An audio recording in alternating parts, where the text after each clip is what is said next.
right, it was a train station on your left side. Effectivement, oui, madame, un point pour vous, c'était une gare.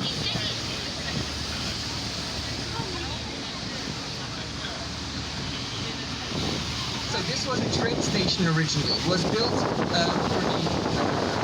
the Grand Fair by the architect Notre-Dame.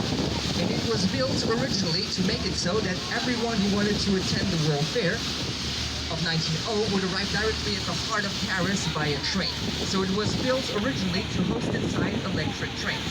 And unfortunately, with the time, the trains are going to get bigger and bigger and bigger, longer and longer and longer. And at some point, we're not going to be able to do trains anymore. It's going to be unused until 1986, where we are going to repurpose it as a museum. Nowadays, what you're looking at on the right side is the Museum of Seine, which is hosting all the collections of arts that were made between 1838 and 1914. Un bâtiment où ont été guillotés les rois et le roi et sa reine de France. By artists like Manet, Monet, Van Gogh, Toulouse-Lautrec, Renoir, and many more. Donc effectivement, sur votre droite, c'était une gare à l'origine, une gare construite pour l'exposition universelle de 1900 par l'architecte Victor Laloux.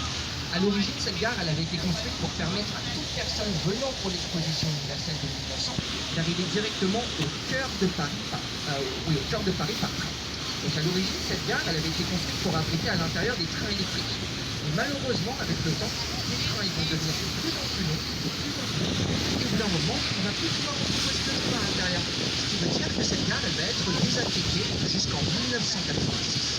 Pour en faire un musée. Donc aujourd'hui sur notre droite, c'est bien le musée d'Orsay qui abrite aujourd'hui toutes les collections d'art qui ont été réalisées entre 1848 et 1914.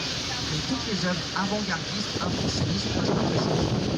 D'ailleurs, les œuvres d'artistes tels que Manet, Monet, Renoir, Degas, Sisley, Van Gogh. Bien plus.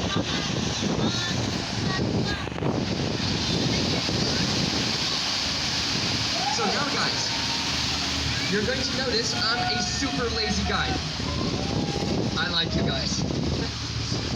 So I'm super lazy. Since I'm so lazy, I'm going to let you tell me what's on our left side. Donc je suis très feignant. Je suis le guide le plus feignant de Paris. Puisque je suis si feignant, je vais vous laisser me dire ce qui se trouve sur notre gauche. What's on our left side? I heard it. The Louvre, exactly. Le Louvre sur notre gauche. So the Louvre on your left side originally was not a museum. It was a defensive fortress built at the end of the 12th century by a French king called Philippe Auguste, who was in love with Paris, in love with architecture, and who also liked to go on crusades. Before going on his third crusade, he didn't want to leave the city of Paris without defense. So he's going to add huge walls to the city to protect it.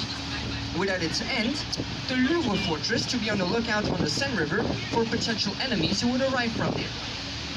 Donc, le Louvre sur notre gauche, à l'origine, ce n'était pas un musée, mais c'était une forteresse défensive.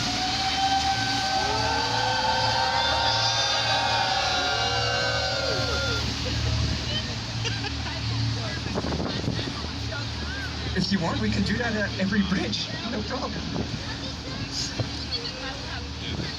Donc pardon, je recommence. Le Louvre à l'origine, donc c'était une forteresse défensive construite à la fin du XIIe siècle par un roi amoureux de Paris s'appelant Philippe Auguste.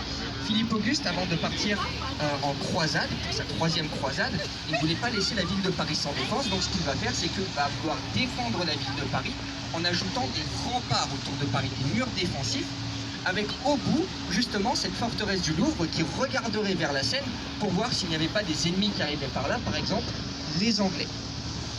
In the 14th century, the Louvre is going to be turned from a defensive fortress into a royal residency.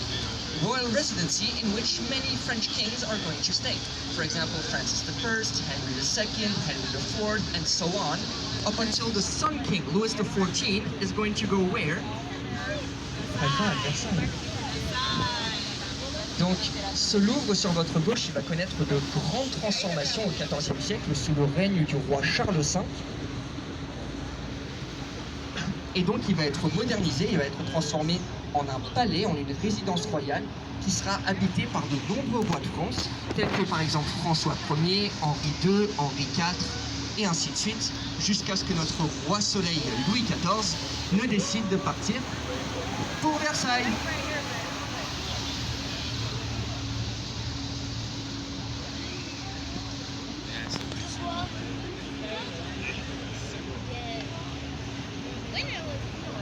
So here, guys, very soon we're going to pass by one of the two natural islands in the middle of Paris.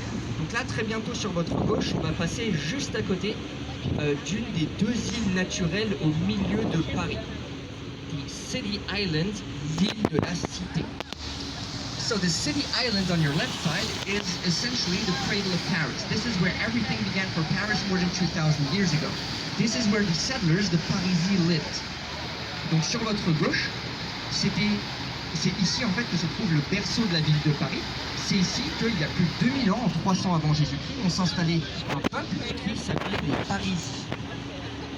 52 BC, the Roman Empire is going to arrive here. They're going to conquer the territory and they're going to start to build a city on your left side. The city, they called it Lutetia. Lutetia at the time was built like Rome. Everything that you had in Rome at the time, you also had on your left side in the city of Lutetia. Aqueducts, arenas, bathhouses, and lots of temples.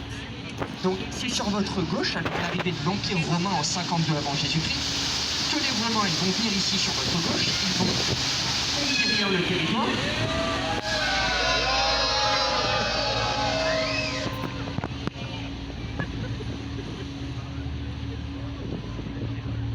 That was cute. Donc pardon, c'est en 52 avant Jésus-Christ, avec l'arrivée de l'Empire romain sur l'île de la Cité, que les Romains vont venir ici, vont conquérir le territoire et vont commencer à construire une ville. Cette ville, ils vont l'appeler Lutèce. Lutèce, elle avait été bâtie à l'image de Rome à l'époque. Donc tout ce que vous aviez à Rome, vous l'aviez aussi sur votre gauche dans cette ville de Lutèce. Des arènes, des aqueducs, des thermes, ainsi que des temples. One of the biggest temples in Lutetia at the time on your left side was a temple probably dedicated to the god Jupiter. But with the arrival of Christianity, we are not going to need the temples anymore. So what are we going to do with the temples, guys? Destroy them and start to build churches. So we had lots of churches here on the city island, and one of them in the 6th century was a church dedicated to Saint Stephen, a martyr. But with the constant growth of the population of Paris, the Saint Stephen Church is going to be too small. So they're going to destroy it to replace it with one of the crown jewels of Gothic architecture that we're going to see after the next bridge. Donc c'est sur votre gauche, à Lutèce, durant l'ère gallo-romaine il y a plus de 2000 ans, que se situait probablement le temple le plus gigantesque à Lutèce, un temple probablement dédié au dieu Jupiter. Avec l'arrivée du christianisme, on va se débarrasser de tous les temples qui se trouvaient à Lutèce et on va commencer à construire des églises ici. Donc on a de nombreuses églises qui se trouvaient sur l'île de la Cité à l'époque, dont une au 6e siècle qui avait été construite en l'honneur du martyr Saint-Étienne. Et avec la constante croissance de la population parisienne, la pauvre petite église Saint-Étienne, au bout d'un moment, elle sera plus assez grande. C'est comme ça qu'au 12e siècle, on va détruire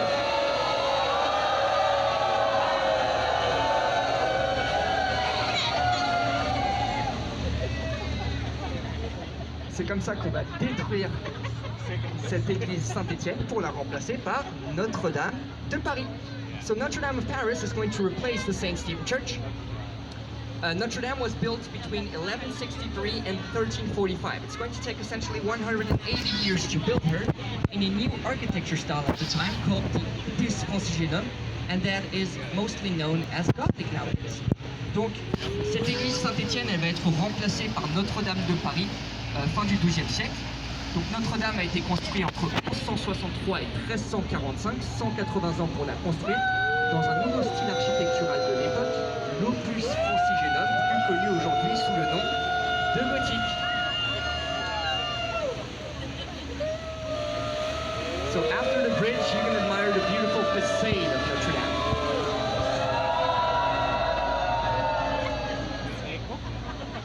So here you can take some nice pictures of the facade, with the twin towers of 69 meters height and the beautiful west rose window. Donc d'ici, vous pouvez prendre de magnifiques photos de la façade tripartite de Notre-Dame de Paris, avec ses tours jumelles d'une hauteur de 69 mètres, ainsi que de sa rosace ouest d'un diamètre de 12 mètres.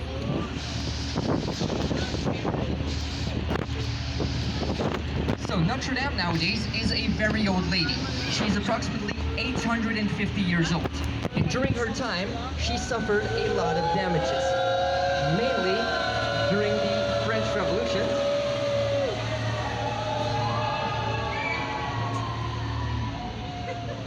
during the French revolutions of 1789 and 1830. And after both of these revolutions were done, the cathedral was in such a miserable state that we thought about completely destroying her to replace her with a new church. But one man is going to save Notre-Dame from destruction by writing a book. His name was Victor Hugo. Victor Hugo in 1830 is going to write a novel called Notre-Dame de Paris, which is later going to be adapted into a theater piece and then a Disney movie. Which Disney movie am I talking about, guys? Quasimodo, the Hunchback of Notre Dame. So you have to imagine that the book is going to become so popular that interest in the cathedral is going to grow again. And so we're going to